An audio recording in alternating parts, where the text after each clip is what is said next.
PSM siap meladeni permainan cepat PSIM. Pelatih kepala PSM Makassar Bernardo Tavares menegaskan anak asuhnya siap meladeni permainan cepat PSIM Yogyakarta. PSM akan menjamu PSIM dalam laga pekan ke-7 Super League 2025-2026 di Stadion B.J. Habibie Parepare Sabtu 27 September sore.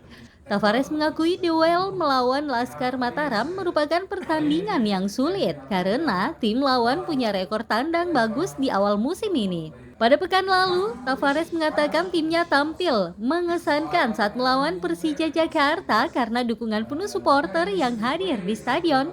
Supporter yang hadir saat PSM melumat Persija 2 gol tanpa balas yakni sebanyak 6.116 orang. Hal ini diharap Tavares terulang saat menjamu PSIM Sabtu besok. Kedua tim bakal bertarung melanjutkan tren positifnya. PSM bermodalkan kemenangan atas Persija Jakarta pada pekan lalu, sementara PSIM menantang PSM dengan modal kemenangan di kandang Bali United. Laskar Mataram juga punya catatan apik saat bertandang. Laga ini menjadi duel dua tim tertua di Indonesia. Seperti diketahui, PSM berdiri pada 2 November 1915. Artinya, pasukan Ramang sudah berusia 110 tahun. Sedangkan PSIM terbentuk 5 September 1929 atau 96 tahun silam.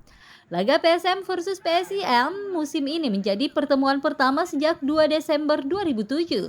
Saat itu PSM menang 2-0 di Stadion Andi Matalata, Makassar.